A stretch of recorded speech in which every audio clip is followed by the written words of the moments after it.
우리 말씀은 신명기 말씀을 계속 보도록 하겠습니다. 우리 신명기 23장 21절에서 23절의 말씀을 보도록 하겠습니다.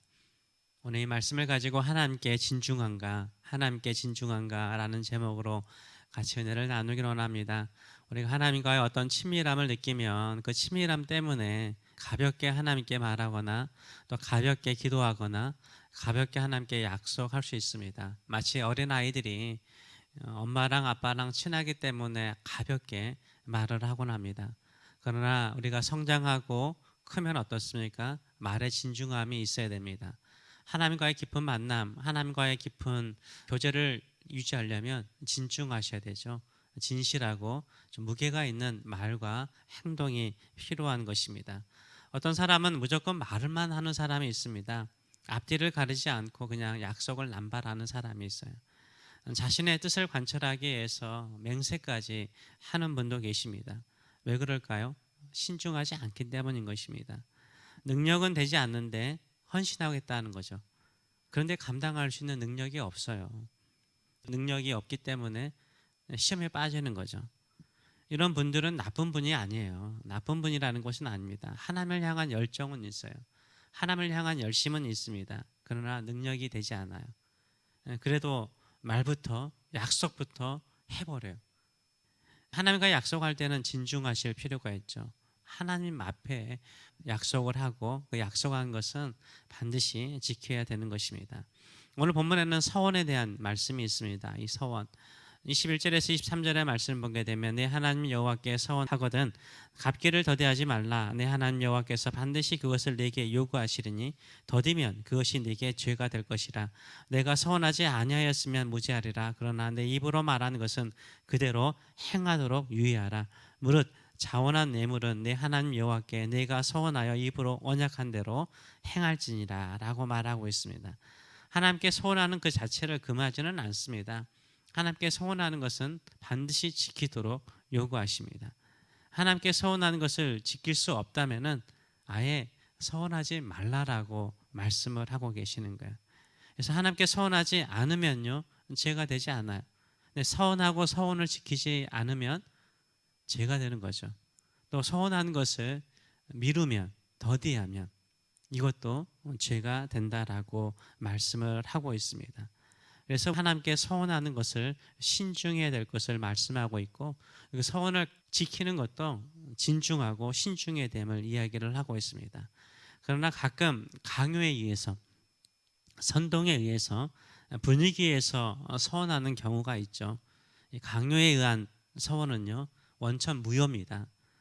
부흥 강사라든가 담임 목사님이 어떤 직분자들을 이렇게 세워가지고 강요하죠. 서원하라고. 이거는 원천 무효예요. 이거 원천 무효죠. 그런 서원은 하나님께서 기뻐하지도 않고 그런 것을 교회에서 행하는 것 자체가 죄악으로 여기시는 것입니다. 그러나 자발적으로 받은 은혜가 넘쳐요. 내가 하나님께 받은 은혜가 넘치면 어떻습니까? 뭔가 하나님께 해드리고 싶잖아요. 내 자신을 드리고 싶기도 하고 물질로도 드리고 싶어하는 그런 마음들이 우리 안에 생길 수가 있습니다. 그래서 약속을 하는데 그 약속을 할 때 진중하라는 거예요. 진중하라는 거예요. 그리고 그것을 했다면 미루지 말고 지켜나가라라고 말하고 있습니다. 왜 그렇습니까? 하나님께서 신실하시기 때문인 거예요. 하나님의 백성 또한 신실해야 되고 진실해야 됩니다. 민수기 23장 19절은 하나님은 사람이 아니시니 거짓말을 하지 않으시고 인생이 아니시니 후회가 없으시도다. 어찌 그 말씀하신 바를 행하지 않으시며 하신 말씀을 시행하지 않으시리라 라고 말하여 하나님은 말씀하시면 그 말씀대로 행하시는 분이라는 거예요. 하나님의 백성은 우리도 어떻게 됩니까? 우리 하나님께 말씀을 했으면 그 말에 대해서 책임을 지는 자세를 가져야 됩니다. 하나님은 은혜로우니까 하나님은 자비로우시니까 하나님은 너그러우시니까 약속했다가 안 지키면 또 괜찮겠지. 내가 서운했다가 안 지켜도 괜찮겠지. 이렇게 생각을 할 수 있어요. 그렇게 하지 말라는 거예요. 하나님의 자비와 은혜를 구한다면 아예 서운하지 말고 하지 말라는 거죠. 근데 하나님의 은혜와 하나님의 자비하심이 너무 크기 때문에 그것을 향해서 내 마음과 뜨거움이 있다면 약속한 것은 반드시 지키도록 하십니다. 이게 신뢰의 문제죠. 언약의 문제로 말하고 있어요. 언약한 거예요, 하나님과. 하나님과 언약해서 내가 깨뜨리지 않도록 노력하는 것이 하나님의 백성의 진실하며 진중함이라고 말을 하고 있습니다. 우리가 은혜를 받고 또 감동이 되어서 하나님께 서운할 수 있습니다. 그 서운한 것은 반드시 지키시는 저와 여러분 되시길 축원합니다. 서원의 대표적인 예가 있다면 그것은 무엇입니까? 바로 나실인 제도입니다. 나실인 제도. 나실인은 한평생 하는 나실인도 있지만 일정하게 한 달이든 1년이든 2년이든 시간을 정해서 자신을 거룩하게 하나님께 드리는 경우가 있습니다. 머리를 자르지 않고 또 불결한 것을 만지지 않고 독주를 마시지 않고 이런 것들이 있습니다. 자신을 거룩하게 하는 일정한 시간을 정해서 하나님께 자신을 드리는 것이 있죠. 우리도 1년에 이런 헌신을 하죠. 내가 올 한 해는 하나님께 말씀을 몇 장씩 읽고 기도는 어느 정도 하고 새벽기도 나오고 이런 것들은 우리도 보이지 않게 하나님께 사약할 수 있어요. 이런 거룩한 일도요. 하나님께 약속을 했으면 신실하게 지키는 필요가 있습니다. 신실하게 하나님을 가까이 하는 일에 약속을 하셨으면요. 하나님을 만나는 일에 약속을 하셨으면요. 하나님께 헌신하는 일에 약속을 하셨으면요. 그것을 진실하게 지켜나가시는 저와 여러분 되시길 축원합니다. 내가 1년에 한 번은 선교지에 가서 선교 봉사를 하겠다라고 약속하셨습니까? 그거 미루시면 안 돼요.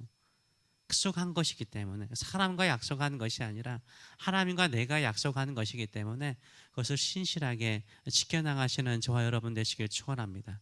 그 약속을 지키면 우리에게 유익한 거예요. 왜냐하면 하나님과 더 깊은 만남, 하나님과 더 깊은 교제를 하기 위한 헌신이기 때문에 그것을 신실하게 지켜나갈 때 내가 더 하나님을 가까이 하고 더 깊이 만날 수 있고 하나님의 임재와 하나님의 역사와 하나님의 일하심과 하나님이 나를 통해서 역사하시는 것을 더 깊게 체험하게 되는 줄 믿습니다. 그렇기 때문에 우리가 혹시나 연초에 하신 약속이 있거나 또 내 스스로 결단하는 것이 있다면 미루지 말고 신실하게 지켜나가시는 저와 여러분 되시길 축원합니다. 신앙생활이 깊어지면 깊어질수록요. 신앙은 진중해지는 거예요. 진실하고 무게가 있어야 됩니다. 말도 무게가 있고요. 행동도 무게가 있게 행동하시는 저와 여러분 되시길 축원합니다. 기도하겠습니다. 살아계신 하나님 아버지, 우리는 하나님 앞에서 살아가고 하나님의 뜻을 이루고 또 하나님의 목적을 이루고 하나님의 영광과 거룩함을 드러내는 인생이 되기를 원합니다.